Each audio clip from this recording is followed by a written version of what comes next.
Welcome on in. This is the RotoWire Fantasy Football podcast brought to you by our friends over at DraftKings Best Ball and over at Circa. I'm your host, John McKechnie. That is Mario Puig. It is Best Ball week over on DraftKings. If you haven't checked that out yet, we're going to be talking about DraftKings Best Ball here a little bit later into the show, but a lot to get to on that front. A lot of buzzy players kind of influencing the market as we get closer and closer to week one of the season. So it's drafting time, folks. Get in there if you haven't already. But we're going to start things off, Mario, talking about some job battles, some that are still ongoing, some that seem to be settled, or at least so we think. I want to start things off with the big news out of Indianapolis earlier this week with Daniel Jones winning that quarterback battle for the Colts over Anthony Richardson. I've seen some, I don't want to call it cope necessarily, but some people are like, this just means that Daniel Jones fails in the first half. If you've drafted Anthony Richardson, he's going to be one that's going to be starting. For the money weeks, if you end up making the fantasy playoffs, that type of thing, that of course mostly applies to best ball and redraft. You're just going to have to play the waiver wire game with that, I would imagine, depending on how deep your league is. But were you caught off guard, surprised at all that Indianapolis ultimately went that way, or were there tea leaves that kind of pointed us in this direction as the offseason unfolded? I think it was kind of, not to say it was like rigged or something between Richardson and Daniel Jones, but I think you could see there was a very particular criterion that Shane Steichen at least was issuing for what he wanted in his starting quarterback. And I think it was going to come down to basically completion percentage, barring something extreme like, Daniel Jones having a ton of turnovers or whatever. As long as Daniel Jones had the completion percentage that he had throughout his career, unless Anthony Richardson improved his own completion percentage, I think it was always headed toward this. And I don't know. It's interesting that Shane Steichen said that he wants to give a big leash to Daniel Jones and make him the starter all year. I don't know if that's something, maybe Chris Ballard has commented on this, but I don't know if that's something Chris Ballard would agree to quite. I'm not convinced that these two people have the same interests in mind, Steichen and Chris Ballard. So this could be Chris Ballard kind of just letting Steichen, trip himself up and eliminate himself from this equation, because if it's framed to the Irsay daughter, if it's framed as like, if you're Chris Ballard, you could frame it as like, look, I let Steichen have his quarterback and look what happened. We went 1-9 or whatever the Colts are about to do, and he can just kind of be like, I said we shouldn't do this, but he wanted to do it. And, I'm a pragmatic guy. I'm a reasonable guy. I'm good to work with. People like me. And I said, sure, Shane, if you want to do it, sure. And look what happened. I tried to stop it, but I couldn't because of Shane Steichen. And I think this is shaping up one way or another for Steichen to get fired in October, and Ballard probably fired at the end of the year. But I think if Steichen gets fired, then Daniel Jones gets benched. And maybe that's not even for Richardson. Maybe it's for Riley Leonard. By the way, Leonard was a much better Duke quarterback in college than Daniel Jones was. And I'm not saying Leonard should have been drafted earlier than the 6th round, but Daniel Jones also should not have been drafted before the 6th round. That's a great way to put it. Riley Leonard, he beat Clemson while he was at Duke. Like, that's... He's a fearless, he's not exactly a good passer, but he's definitely better than Daniel Jones in my opinion, and he's definitely got that that kind of inspiring fearlessness. Like, he's not like Riley Leonard will jump headfirst into a wood chipper. Like, he doesn't care. Like, he's just you can't convince him to go slow. No, Riley Leonard, for being just kind of like baby-faced, is like a stunt man out there, and we always appreciate those types of guys. Yes. In Notre Dame's national championship game against Ohio State, Notre Dame knew that they weren't going to be able to throw the ball particularly well, period, let alone against Ohio State. So Riley Leonard had like 8 or 9 rushes on that opening drive, which resulted in a touchdown. And then the camera flashes over to the sideline and it's like, Riley Leonard is throwing up everywhere. It's like, oh, this isn't going to go well for 60 minutes. Yeah, I love how many of his college carries are basically just a play where you would describe it as Riley tries to headbutt the nose tackle and just push forward. Like he's just throwing his head at the center of the defense as if like trying to headbutt the entire defense at the same time. So I guess I have a direct Indianapolis comp as far as like great quarterback, great college quarterbacks who, I can sell myself on the athletic ability, maybe being useful for fantasy. Well, Sam Ellinger to him. And in 2 quarterback leagues, I will be the first to admit that I've splashed the pot to spec on Sam Ellinger in years prior, just because like I remember that guy running the ball really well at Texas. Maybe he'll run it well in the NFL. He was the same kind of runner. Ellinger would just kind of stunt man heave himself at the defense at the right at the center, right over the center, maybe you could say. And Leonard does that. And I mean, I guess not to like digress too much. It's really crazy how bad Daniel Jones was at Duke. And for him to go in the first round of his draft at all, or like the second round at all, it's crazy, let alone the top 10 as he did. So do not let the draft pedigree of all these people is out the window at this point. It's just immaterial. Yeah, and you want to say it's a meritocracy, that's independent of the draft capital or what have you, but it's just like I just see a mess here in Indianapolis. Either way you slice it. Now, the downstream effects, I think, are what's the most important, because that has the biggest influence on our fantasy draft capital, especially when it comes to these pass catchers. So the sort of canned answer that most people have come up with: Daniel Jones doesn't throw the ball deep down the field. Ergo, this is actually a good thing for Michael Pittman and Josh Downs. Do you agree with that? Yeah, it's not so much the part of the field, I guess, that Jones is throwing to, as much as that Jones, bad as he is, he should complete something upwards of like, I don't know, 65% of his targets, pass attempts this year. And that would not be to say Daniel Jones is throwing the ball well, because he almost certainly won't be. Like, Daniel Jones can't throw the ball downfield. But if he's completing 62% of his passes, if incidentally he's throwing the ball underneath rather than downfield, I think it's pretty clear that Daniel Jones is better for guys like Josh Downs and Michael Pittman, and maybe not necessarily worse for Alec Pierce, but definitely if somebody needs to get pinched for Downs and Pittman to get their increase in targets, it probably would be Pierce. But there's a chance that between the run, if Jonathan Taylor stays healthy all year with receivers like these, and also if the Colts defense, I guess, turns out to be surprisingly good, then Daniel Jones might be able to stay starter all year. But if their season takes a turn for the worse, even guys like Downs, Pittman, I think you need to be prepared for kind of like a second half letdown, because as much as I think Riley Leonard is better than Daniel Jones as a prospect, I don't expect Leonard to be better this year than Jones. As a rookie, I don't expect Leonard anyway to be better than Jones. All right, so let's put some numbers out there. We got 17 games to work with. What are you setting the over/under at for starts for each of Jones, Richardson, Leonard? It sounds like Richardson's agent might not be that keen on staying in Indianapolis at all, so I guess we have to keep an eye out for some kind of development there. But Jones, I would put, I guess maybe like 8.5, and Richardson 6.5. I don't know. I'm not keeping track of the math of this very well, but Leonard like 1.5. Maybe we have to put like a half a game for Tyler Warren, like Wildcat Week or something. Wildcat Week on Discovery Channel. Wildcat Week at 0-14. Hang the banner. Interestingly, and you're gonna hate this, I already hate admitting it.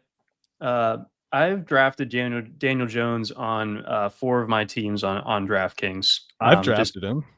I drafted him on a NFFC $150 team. That wasn't the plan, believe me. but I wanted to get a third potential starting quarterback, and I was like, all right, well, I'm not gonna. I don't remember it was something like, guys like JJ McCarthy were going in like the 11th round, so I was like, all right, I guess I'm gonna go a little cheap on this one, but that could go really badly for me because Jones is not good. He needs cover, and if Shane Steichen succeeds in giving him cover the way that Brian Dable did that second to last or third to last, whatever it was, the year in New York where he had 15 passing touchdowns and everyone was like, oh my God, please give him $40 million a year as soon as possible. That kind of scenario, I guess, could happen because it already did happen once, but it took a very particular set of conditions. It's like you can't have Daniel Jones throw the ball 35 plus times. Like he'll get overexposed. And if the run game and if the Colts defense don't give him enough cover, it could go just totally off the rails pretty much immediately.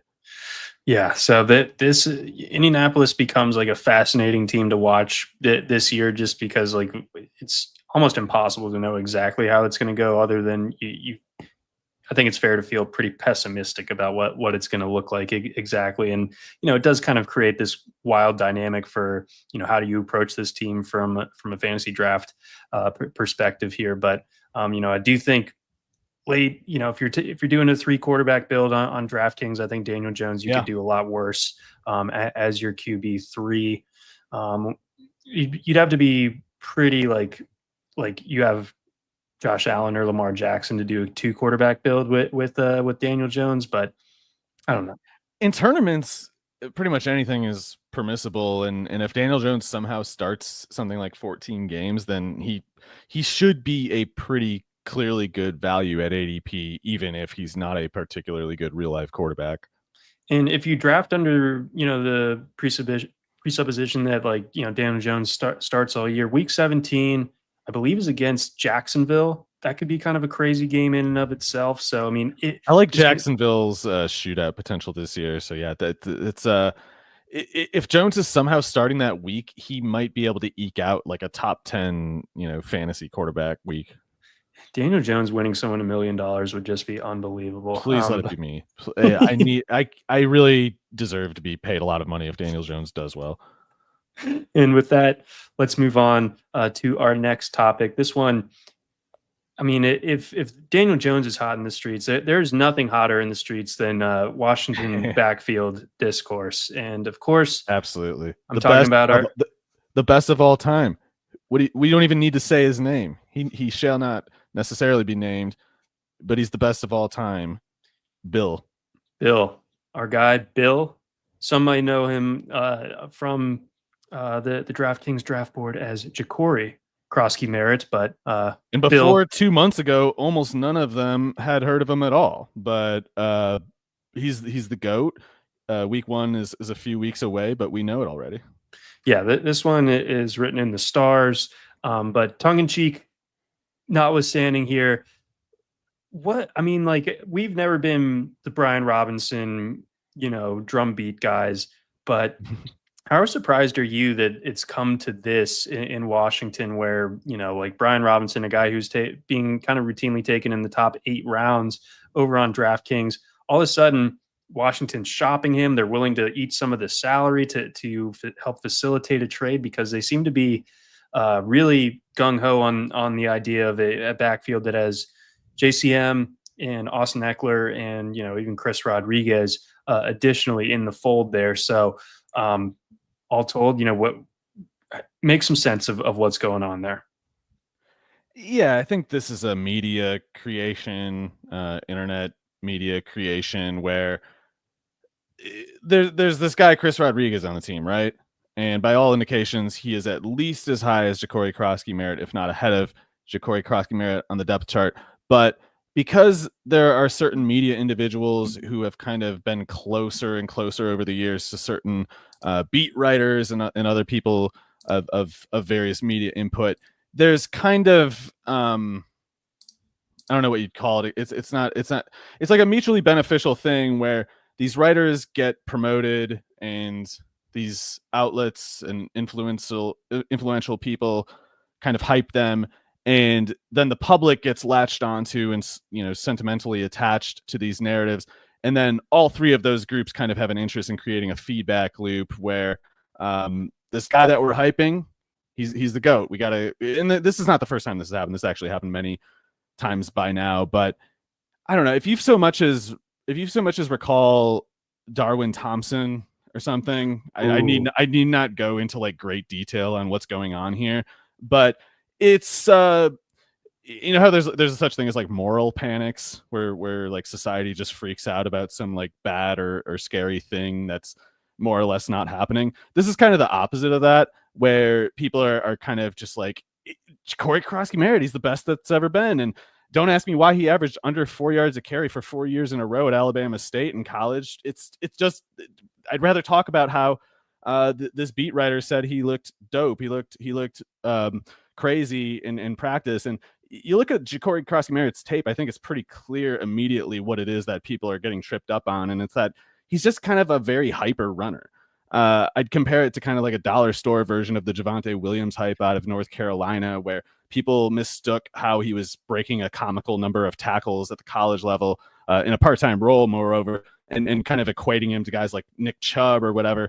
Jacory Croskey-Merritt, he's got some bursts. His motor is definitely 125% all the time, but people are mistaking kind of like his busyness as a runner and his kind of entertainment value as a highlight reel candidate and conflating those things to actual substance, which you look at his numbers, there's not much tangible substance there. Even his one truly good year at New Mexico, something like half of or more of his production was accumulated in 3 games against Tennessee Tech, Fresno State, and Utah State. And that Fresno defense was pretty good by Mountain West standards that year, but the Utah State defense gave up like 200 rushing yards a game at 5+ yards per carry. So we're talking about literally 3 or 4 good games in college, because again, Jacory Croskey-Merritt went 4 straight years. I know it sounds like I'm making this up. 4 straight years at Alabama State with a rushing average below 4 yards per carry.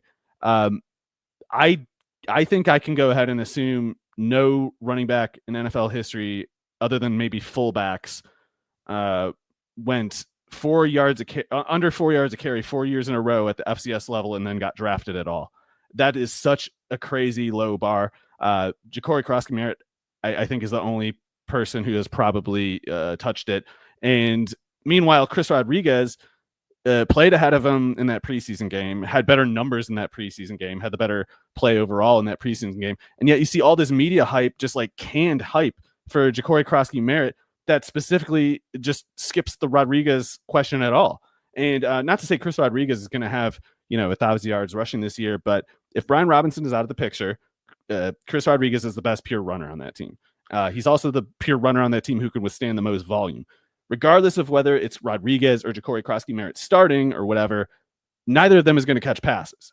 So that's Eckler, and it might even be Jeremy McNichols before it is Rodriguez and Jacory Croskey-Merritt. So the hype is crazy. It reminds me a lot of the Mike Gillislee going to New England kind of thing, where people were just making fan fiction, telling themselves whatever they wanted to hear. And I think no one 4 or 5 months from now is going to claim credit for being first on Croskey-Merritt. They're going to pretend they never hyped him. Yeah, I could see this, going wrong. And I think what's making it crazier is like, drafting JCM in like the 19th round on DraftKings, like you could have, just a couple of weeks ago. That's fine. Totally different discussion now. I mean, we're seeing him routinely, like it just every day that passes, especially at this time of the year where like so many drafts are happening, it's almost like there's like a one-upsmanship. It's like, yeah, I took him at 110. Like we're going to see him get drafted, I think, in the top 100 before too long. It's already happening, I think. So, I mean, I guess like the analog, if people are like the most bull case on JCM, people were taking Brian Robinson in like the 8th round. Like it can't possibly go higher than that. But even going to the 8th round is bananas to me. Yeah. User question, Jack Ryan, asking about dropping Brian Robinson for Jacory Croskey-Merritt. I guess you might as well do that. I have no idea who would want Brian Robinson as a starter. Like John was saying, we definitely didn't think he was a starter when he was drafted. I think there was a lot of sentiment about the gunshot incident that was kind of creating a bit of a myth around Brian Robinson. I think that myth has worn off. I don't expect him to start anywhere. I don't expect him to even necessarily be a direct backup anywhere. So Croskey-Merritt has more going for him than Robinson does. I think we can say that at least. Okay. Geez. So yeah, but I wouldn't draft either of them right now. Just no question. Like Brian Robinson in like the 22nd round or something. Sure. Like I think he'll be on some roster and he might have a good shot of being like a running back 2 on some team. He's not going to get sent to the UFL or whatever. I don't think. But yeah, I do not understand taking Jacory Croskey-Merritt in like the 10th or 9th round or whatever. It's just it's total bonkers nonsense to me. It's definitely gone crazy. Appreciate the question there, Jack. And then just kind of like zooming out a little bit, is there any running back that's going right now, say in like the Brian Robinson range, that you think is kind of like at risk of like Brian Robinson getting traded to that team and therefore like the value gets kind of like nuked a little bit? If I had to guess where Brian Robinson might, I think he'll probably get traded. It'll probably be something like Washington trades Brian Robinson in a 7th to some team that imagines themselves a playoff contender, and gives a 6th round conditional pick that requires them to have a winning record or something for it to count. Otherwise, it reverts to a 7th rounder, some kind of shenanigans like that. And I don't know how to rule out that many teams if the cost is that low.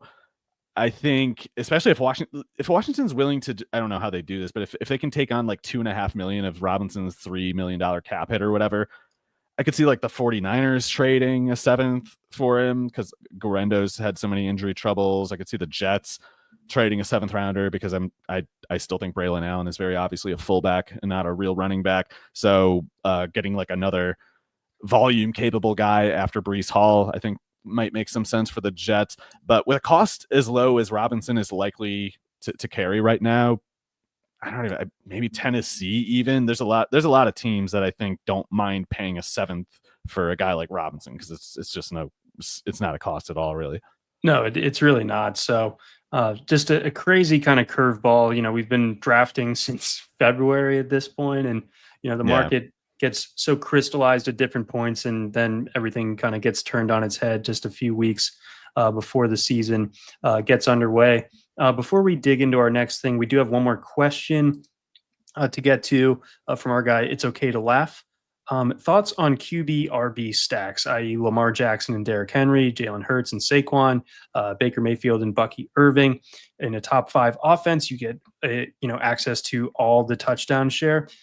I don't mind it. I think it has to be the right type of offense. I think the Baltimore one is a really good example because not only are you getting 2 key pieces to a really high scoring offense, but it's also attainable in drafts. Like you can get Derrick Henry in the 2nd round and then go with Lamar Jackson in the 3rd round. Like you could pull a draft slot where that ends up being viable and you don't really have to reach. That would have worked beautifully last year if you took Josh Allen and James Cook. You're just printing rushing touchdowns every single week. So your thoughts on this type of strategy? I know usually when we think of stacking, it's QB in the pass catching options. Well, it would be a pretty weird situation for me to specifically pursue a quarterback running back stack. If you believe the offense is just going to be good, then I think that would kind of be bringing it back to the question, the more important question, I think, of just how many points do I expect this guy to score? Can I get a better scoring option with this pick? If you're in that situation and you resist the guy that you have the higher projection for because you already have that quarterback or plan on taking that quarterback, I think that would be a mistake. So to me, the more important thing is like, it is almost always, does this look like a good use of the pick? I don't worry so much about is this offense going to be caught in a zero-sum thing now between my quarterback and my running back. I don't worry about that because to me, I'm only trying to answer the question in the first place of like, is this running back going to score more points than the other ones that I'm picking from? I think Brock Purdy and Christian McCaffrey this year could be a good pairing though, because I kind of expect that 49ers defense to regress, and I could imagine McCaffrey catching like 70 plus passes. So some of Purdy's, anytime you got a running back who's catching like 70 or 80 passes or more, you might correlate that quarterback with that running back. But even so, I would not avoid the pairing in the absence of that kind of logic, because if nothing else, in the cases of like Lamar and Jalen Hurts, you almost want Derrick Henry and Saquon Barkley to go off, because that's when their respective offenses are really rolling. Like if the Ravens catch the Steelers in that situation like they did last year, where TJ Watt just could not cover his containment gap and the Derrick Henry rush at the same time, it makes sense for the Ravens to keep going at that. And if you picked both Lamar and Derrick Henry, and as long as you didn't, pay too much for either one of them, it wouldn't really matter to you that you have them both, because and not for nothing either, there's a chance that they both just have a big game before the game is over, because when the Ravens get the run defense in that kind of catch 22, there's just, even theoretically, there's no way out of it. Yeah, and you're, like say, roughly in those big games, Baltimore scoring like 5 offensive touchdowns, like you're probably getting access to, at least 4 of them one way or the other. Now, some of them will be passing, which can count for less, but, regardless, I don't think it's a bad idea to get just multiple pieces of, offenses that we project to be, among the league leaders in scoring. Before we get on over to our next thing, or actually not even before, we're doing it right now. Our guy, Nick Whalen, has a message for you all from our pals over at DraftKings. And then we're going to be talking about DraftKings best ball. Here he is. Football season is right around the corner, and there's no better way to lock in your fantasy dominance early than with best ball on DraftKings, where you draft once and ride your roster all season long.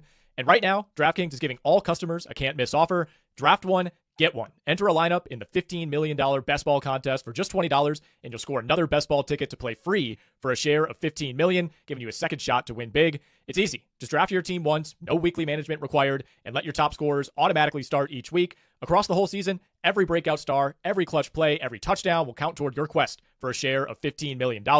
Look, I absolutely love doing these best ball drafts on DraftKings. Super easy, super quick. You don't have to worry about the waiver wire, all that in-season management. I'll tell you, so far, been drafting way too much of my guy, Brian Thomas Jr., getting a lot of Chris Godwin, a lot of Jordan Mason later in drafts. It's been so much fun to enter these best ball leagues, try out different strategies, build out a portfolio of your favorite NFL players. You can download the DraftKings Daily Fantasy app now to draft your $20 best ball lineup to play for a share of $15 million and get a second ticket to play free for a share of $15 million. That's 2 chances to win big without ever setting your lineup again. Draft one, get one, only on DraftKings. The crown is yours. Gambling problem? Call 1-800-GAMBLER in New York. Call 877-8-HOPE-NY or text HOPE-NY at 467-369. In Connecticut, help is available for problem gambling. Call 888-789-7777 or visit ccpg.org. 18 plus in most eligible states, but age varies by jurisdiction. Eligibility restrictions apply. Void where prohibited. 1 per customer. Enter the Best Ball $15 million headliner contest by 9/4/25 to get 1 bonus entry. $20 entry fee required. Reward expires in 30 days. See terms at DraftKings.com/NFL-best-ball. Sponsored by DK.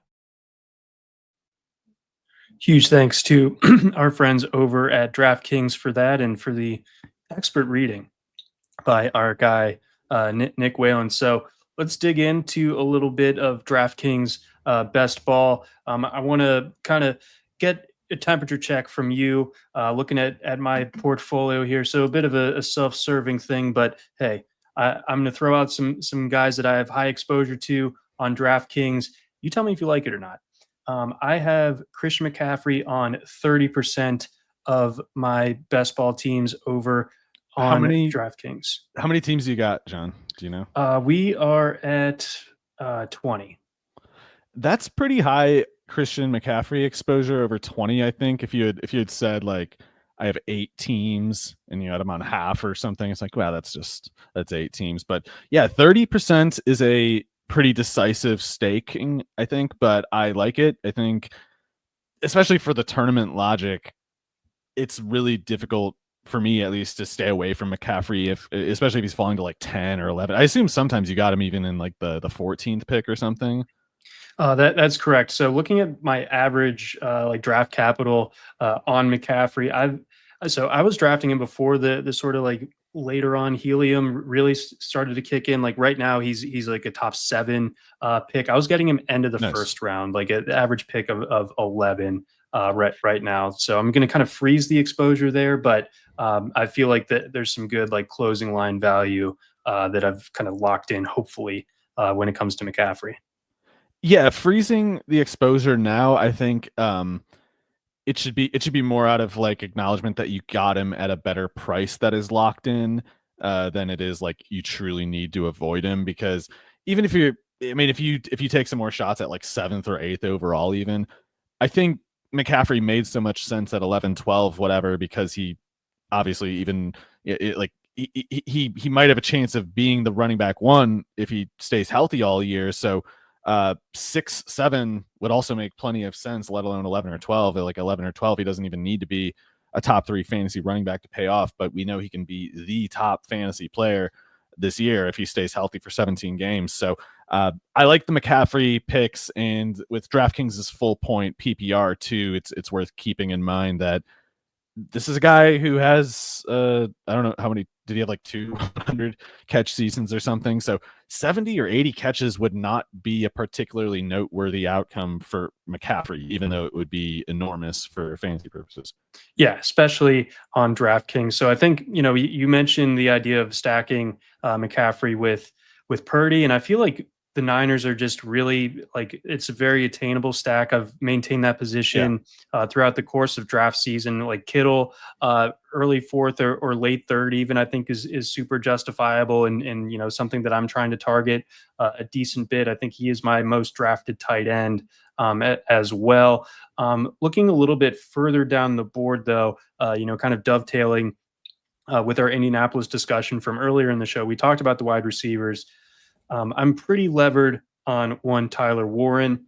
If anyone else out there is levered on Tyler Warren, how should they be feeling in light of the quarterback news? At Warren's typical ADP costs, I don't think he can really hurt you all that much, even if you have quite a lot of exposure. I mean, at that point, it would probably be like an injury kind of thing that would cause it to go wrong, because the Colts definitely want to use Tyler Warren, and granted, it is somewhat crowded from scrimmage in that offense.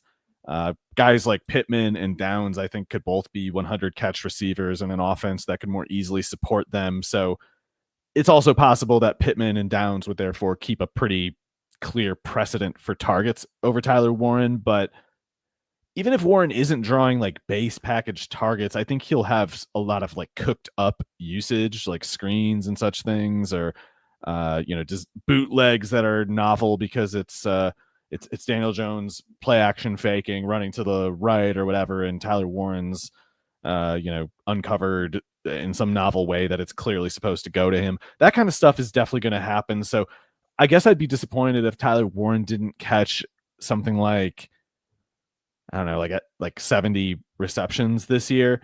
I am, however, concerned that it might only go for something like 700 yards and 2 touchdowns, because it's not like I'm going to project Daniel Jones for 30 touchdowns. No, you can't. Gotta stop short there, and we got to pump the brakes on touchdown projection when it comes to this Indianapolis passing offense. No question. But like I said, drafted some Daniel Jones, and usually have been trying to get Tyler Warren alongside him. And I was getting Warren in more like the 10th round, and now he's going more in the 9th these days. Looks like the ADP somewhere around 85. He could get some rushing production. Like, I know it would sound insane to like take Jonathan Taylor carries to give them to a tight end, but we might, as much as DJ Giddens has a good shot at being the running back 2 there, we might see Jonathan Taylor get like 25 carries in a game, and then Tyler Warren get like 6 or something. Yeah, no, I mean, he definitely like has that athletic ability to where in Indianapolis spent so much to go get him in the first round, they'd be justified to kind of scheme stuff up. He's used to that. Obviously, he carried pretty much the entirety of the Penn State offense last year. And then lastly, this, in light of the quarterback news in Cleveland this week with Joe Flacco being the starter, what does that do for you as far as your Jerry Jeudy and David Njoku outlooks for DraftKings? Because obviously, I think the sentiment is we're probably not going to get as good as we were back in 2023 with Joe Flacco and the Browns. But I think that it's an offense that should be looking to go to the air, and they're going to be playing from behind a ton. Yeah, I think the Browns might be able to do a run heavy kind of thing where they keep games close, if only by sort of keeping the pace of the game slow. But Joe Flacco, 2 years ago when he was starting those games toward the end of the year for the Browns, it feels like he threw for like 48 pass attempts per game in those games or something. Like it was 40 plus, 40 plus, 40 plus. And I don't even really understand how that was possible in hindsight, but it did happen one time already. So I can't really rule it out again. I think Kevin Stefanski pretty clearly, even back in May, knew he was going to start Flacco this year. So I am on the one hand concerned that when the Browns inevitably are not, contending for the playoffs, there will be this pressure that mounts as the year goes along to like, you got to bench Flacco. You got to see what you have in not Gabriel. No one cares, but Shadir Sanders, people will eventually be like, hey, come on. What are we doing here? And it'll be tough to resist that, especially because it is, it's like, well, what are you going to do this year? Maybe go 9-8 or something. They'd love to, I'm sure, but I think more realistically, Flacco gets cut off after like, I don't know. He might not get cut off, especially because all the other options, including Kenny Pickett, especially maybe, it's like those guys aren't guaranteed to do particularly well. So if Flacco gets benched at some point, he might be starting the week after that anyway.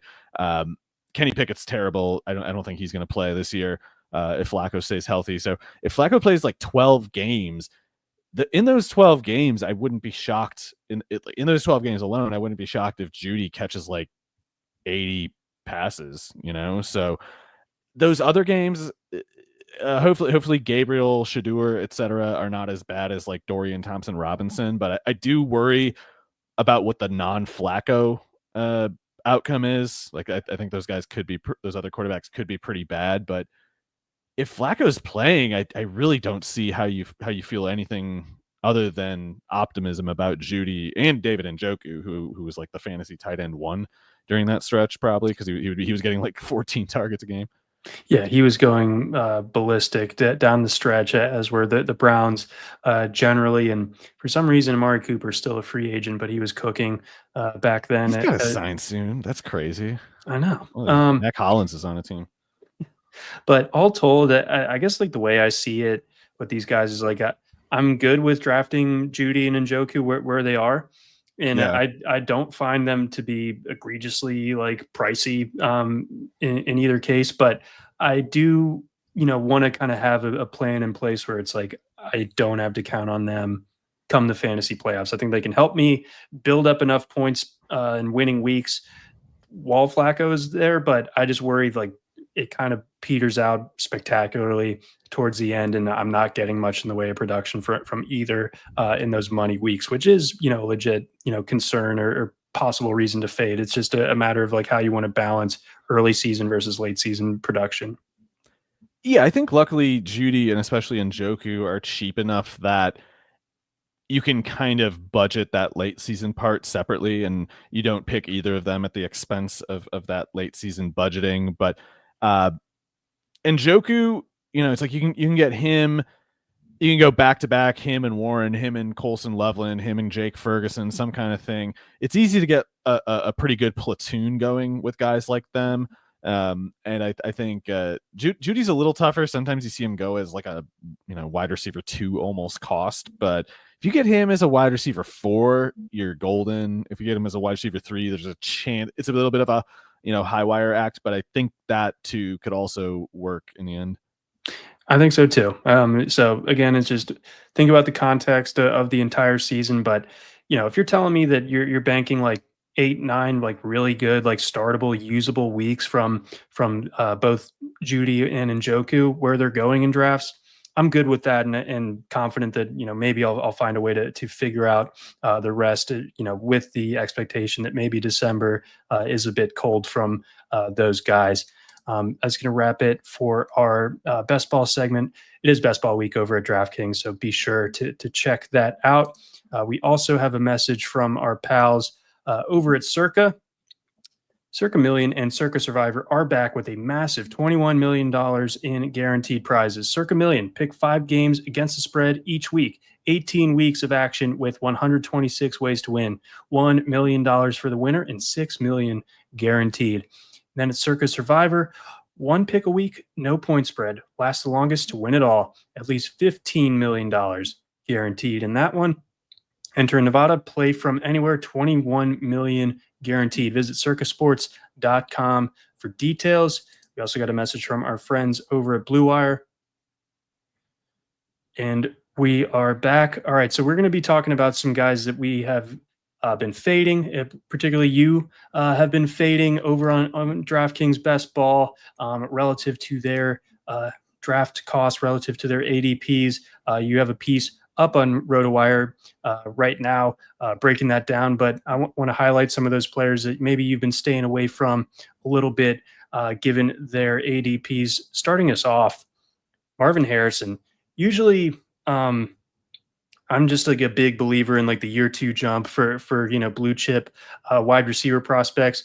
Last year for Harrison, I don't think it went the way that anyone would have expected. I think pretty much like the floor outcome for him was last year. And if I remember right, was he late first round, early second round pick in fantasy drafts last year? So those teams were not really seeing the light at the end of the tunnel. Now the market has cooled on him. He's towards the end of the 3rd round, right around pick 35, but that's still a bit rich for your blood. Yeah, and with DraftKings' full point PPR scoring, guys like Harrison take a hit, in my opinion, because so much of his utility, his fantasy utility, is supposed to be about the touchdown threat, which touchdowns are great on DraftKings too, but catching 62 receptions like Harrison did last year shows that the touchdowns come at a high cost, because basically, in my opinion anyway, Harrison's struggles, quote unquote struggles as a rookie, were just predictable outcomes with the way that the Cardinals used him and the way that the Cardinals deployed their broader wide receiver personnel, the way they schemed the offense, the passing game more generally. You could have predicted that Marvin Harrison would have a low target rate and a low catch rate with an average depth of target of 13.1 yards. The reason he has that average depth of target at 13.1 yards, which easily outpaced Michael Wilson and Greg Dortch and Zay Jones, or whoever else might have played at receiver last year. The reason it's so high is because those guys can't push that far downfield. So Petzing, or whatever the offensive coordinator's name is, he's got this kind of he's got this difficult situation where he knows Harrison's their best receiver by a lot, and he knows more or less that he needs to get him the ball, but he can't make himself call a combination of routes for understandable enough reasons. He can't call Michael Wilson go route, Greg Dortch go route. He's not putting Greg Dortch in motion out of the slot to run a go route from the boundary to clear up space for Marvin Harrison. And if he tried, the defense wouldn't care. They just wouldn't run with Dortch because they wouldn't need to. So they'd still double Harrison. But as it is, the way that the Cardinals use Marvin Harrison, or at least the way they used him last year, and the way that I assume they have to use him this year again, because they just went into the year for some reason with Greg Dortch and Zay Jones as their 3rd, 4th receivers, Marvin Harrison's going to get stuck with all the clearing routes. They use Marvin Harrison the way the Giants use Darius Slayton. And then Trey McBride is the Malik Neighbors analog in that case. So it doesn't really matter, in my opinion, what the Cardinals try to do, unless they get a different receiver to run those other reps, to take the depth of target share and lower Harrison's, which lowering Harrison's depth of target would increase his target rate and increase his catch rate, because the new targets he would be getting are less difficult to complete than these, 25-yard post routes, 30-yard go routes. It doesn't even need to be that Kyler Murray's bad or that Harrison's screwing up for those plays to have a predictably low completion rate. Getting the targets that go to Greg Dortch to Marvin Harrison is the way that you get Marvin Harrison's catch count up. But they can't do that because, again, even if they did, they would just cluster the whole offense in the first 6 yards of the field, and you just see Harrison getting popped by an outside linebacker on the slant. Yeah. So all of that to say that, DraftKings, you do want like a really high target floor, especially for someone that you're using a 3rd round pick on. And there are probably better ways to use that pick at receiver than Harrison at the current ADP. I mean, JSN goes like a bit ahead of him, and I would take him, almost like by 8 miles. times. Yeah. Like 9 times out of 10 at least, honestly. Like in PPR, like Smith and Jigba is going to catch 40 more passes this year than Harrison. That's significant. So, I'm guessing anyway. ADPs are that close, yeah, and they're both on the board for me. Like I'm leaning. I like DJ more. He's something like 8 picks later. Devontae Adams, even if he hates Jimmy Garoppolo all year, I still think Devontae Adams gets the same catch count in like 12 games with Garoppolo than Harrison does in 16 games this year. So Mike Evans, DJ Moore, I safely prefer those guys, and they tend to go later than Harrison by a little bit. Let's look at another second round receiver, not quite being drafted as high as Harrison is, but Keon Coleman, 9th round pick right now, like mid 9th round. I think the case for him is, again, like a year 2 wide receiver breakout, plus the fact that you're getting what we think is a starting piece of one of the highest scoring offenses in all of football in the Buffalo Bills. So, with all of that in mind, are you using a 9th round pick on him? I'm not. I think you could still justify going with Coleman as part of a Josh Allen stack, because if you're drafting like 9 receivers, the possibility that Coleman is a slightly inefficient use of your 9th round pick wouldn't really matter so much if the scenario of a Josh Allen outlier season happens. So I think it's not as if Coleman can't be drafted at this price, but I would need the extra reason, like already having Josh Allen on the roster. As it is, Coleman has basically the same issues that Marvin Harrison does, which is he can play a lot of good football and still not have catches to show for it, if only because he will always be the Bills receiver who is farthest away from Josh Allen. There will almost never be an exception to that, because Khalil Shakir is almost always in the slot. Josh Palmer is going to be a flanker / maybe like the second slot man. So Khalil Shakir's average depth of target should be the lowest, and Josh Palmer's might be pretty similarly low. But Coleman's going to get stuck with those Gabe Davis routes, just running like 15, 16-yard average depths of target, which is a more extreme version of the Harrison scenario. I guess I should mention, it's like Harrison, it's difficult enough for him to draw the necessary target count at 13 yards average depth of target. Coleman's liable to go 15, 16.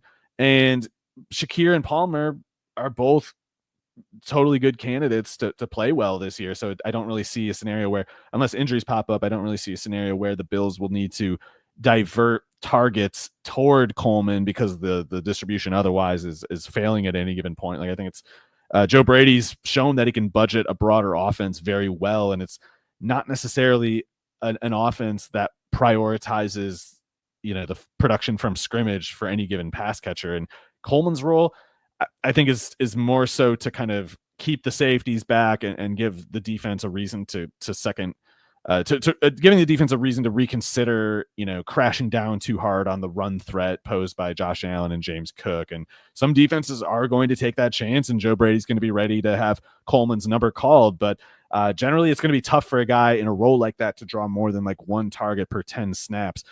Meanwhile, Shakir blistering per snap target rate, and Palmer had I think a triple-digit target season, maybe in his 3rd year with the Chargers. So I think Coleman's going to get stuck with a box score that plays better in non-PPR.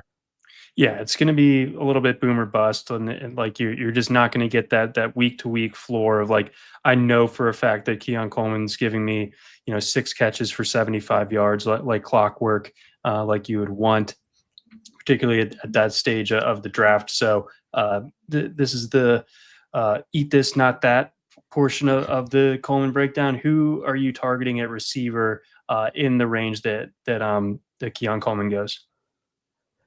Yeah, again, it's not so much that I'm just veering away from Coleman as much as I just probably am looking at maybe I'm looking at like the running backs or tight ends in this range or something like that. But certainly I grade Rashad Bateman about the same as as Coleman. So if it's something like Bateman's available in the next round, I prefer him. I probably prefer Rashid Shaheed. That's extreme best ball only kind of thing, of course. But I think he's the real deal. It's the quarterbacks that I don't trust. Marvin Mims is going back at 123. I would probably prefer him. If you need a weekly floor, though, from this range, I think Christian Kirk really stands out. Like, not to say he's gonna, catch 100 passes this year, but I think he might catch 85 or 90 or something. And if in full point PPR you can get Christian Kirk at the beginning of the 11th round, I think he can give you. I think you can steal some wide receiver 3 utility from a guy like that, and you could easily get him as like your wide receiver 5 or something. Yeah, but I think Kirk is going to be like the fly in the ointment for people that are drafting Higgins at cost, or he could also be like the limiting factor for Jalen Noel as well, because we kind of figure the role would be similar with Kirk being the front man for that. So Kirk, I think, no one's stoked no one's like going to be bragging about where they got Christian Kirk or what their exposure is. But I think like just kind of like a really solid floor for, a guy that I think is going to be having those really accessible targets in a Houston offense that, probably not going to be running the ball a ton, or at least not with a lot of success. And they have the tight end won't be doing anything. We know that. No, and I still think CJ Stroud is very good, and even despite last year. So I think he bounces back a bit this year as well. Is Darnell Mooney, but in the same range? Is he like a falling knife to you? Like people are worried about that shoulder, but say he comes back sometime in September. Atlanta should be an offense that can move the ball a decent bit this year. He should be like the number 2.5 or number 3 target potentially. He goes in this range as well. And any consideration for old Darnell Mooney? I probably need Mooney to fall a little bit further. I don't mean to doubt him. I think he, as a player, is totally legitimate. It's more that Christian Kirk is still going more than a round later. We'll see how far Mooney falls in light of the shoulder thing, but the shoulder thing does kind of creep me out. I'm not getting my hopes up for a September contribution from Darnell Mooney.